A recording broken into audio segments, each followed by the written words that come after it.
Okay, so got the Wacker Neuson 1550 plate compactor.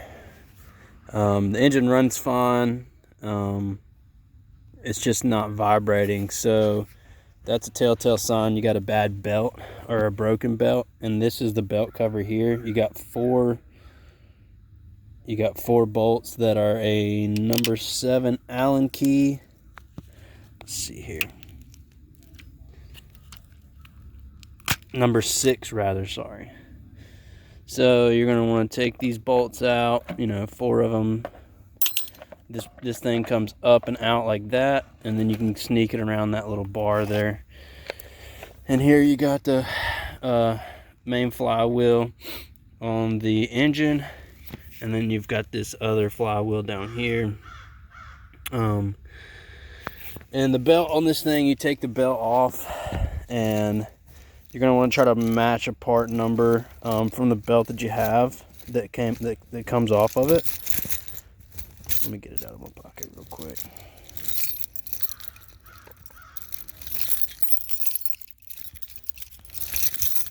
So you take your broken belt and you try to find numbers on it.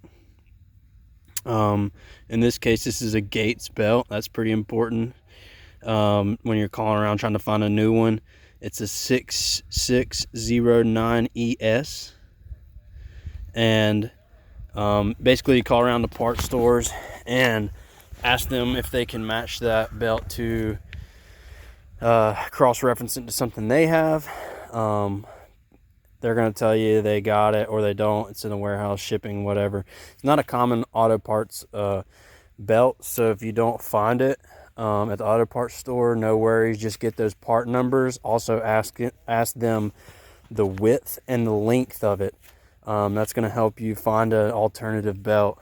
And so belts, pretty much, certain belts, Gates are a little different, but other belts will be that number, that 6609. That's a demarcation of the length of the belt and the width of the belt. On the Gates, it's a little different, but on most belts, it'll be that. And so that's in millimeters. But what we did, found some at Northern Tool, and hopefully these work. They are 1/2 inch by 29 inch V belt, single V, no grooves.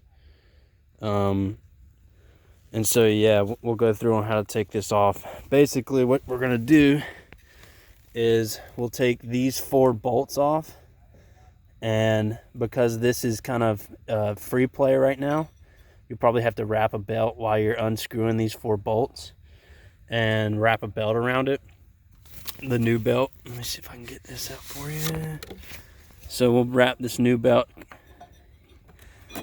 here, and we will use it like a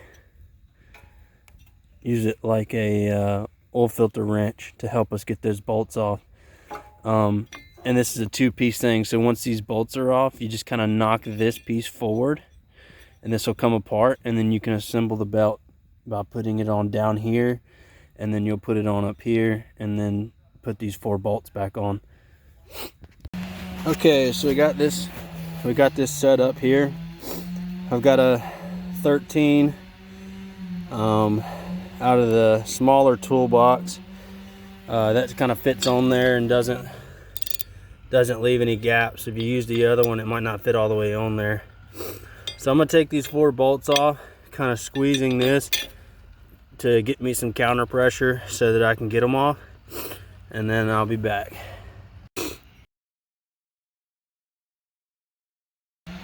Alright, once those are off, put them somewhere safe. This guy should come off. Alright, so these right here are the spacers that tension the belt. So you want to leave those on there. That's factory spec there. If the belt is the right size, all this should work. So these factory shims, there's 3 of them, maybe 4, 3 looks like. Those should be right if you got the right size belt length. If you had to get something that was like close but not exactly right, you might be able to fudge it with these shims. Probably won't ever have to worry about this, but basically if you take a shim out, that gap in there where these two guys meet is going to get closer together, which is going to mean it's going to push the belt. Let me see if I can get this on there. It's going to push, this gap is going to get closer, and it's going to push the belt up and away, making it effectively tension out a little bit. Same thing, if you put more spacers on there, the belt's gonna, this piece is gonna come further out. The belt's gonna sit deeper in there, effectively giving you less tension. So anyways, take that off. You're gonna take your belt, make sure it's clean. We're gonna sneak it around this bottom one first.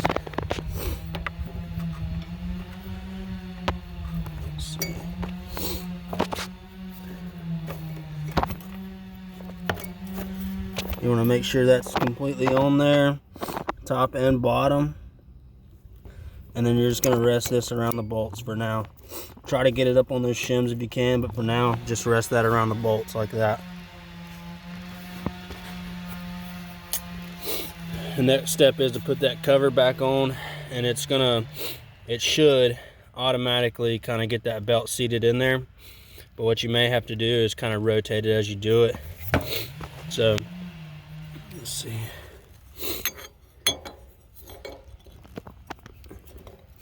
See, I got these. I started with the one that I could get on this side where there's less tension, and then these two bolts over here aren't really through. So as I go, I'm just going to rotate this, and that should get our belt on there exactly where we want it to be. Now all 4 bolts are kind of showing through, and you can put the nuts on them.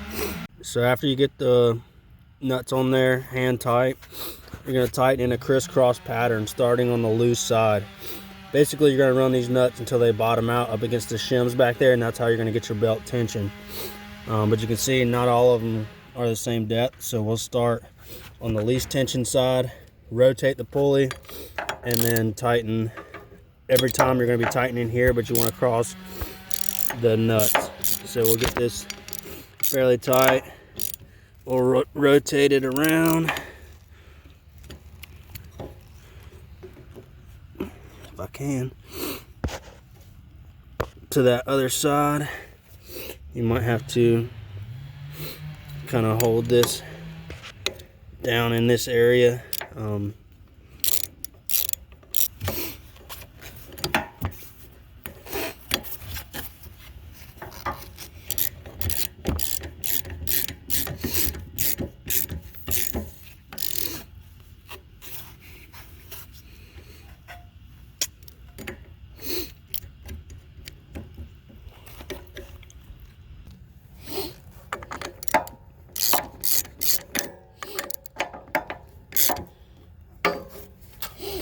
You're just going to get them as tight as you can. Again, rotate. You get that cross bolt.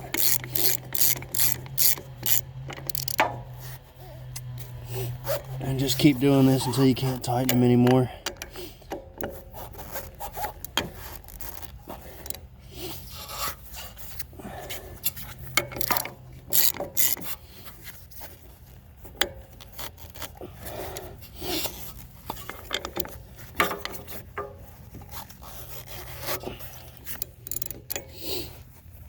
If you need to get more tension on this to tighten the bolts, you can push down on the belt as you're tightening.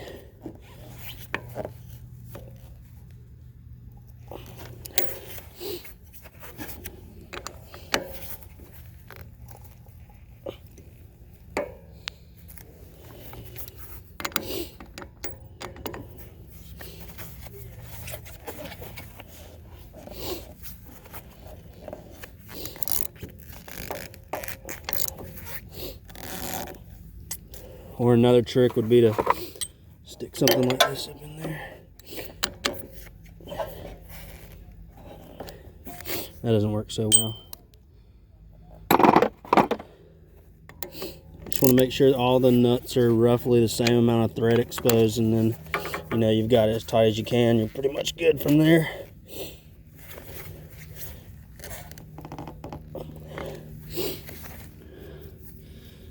If you had an impact gun out here with you, it'd probably be smart to do it that way. Same process, but just make sure you can get them tight. Yeah, and then from here you're just gonna reinstall the cover and hope it runs.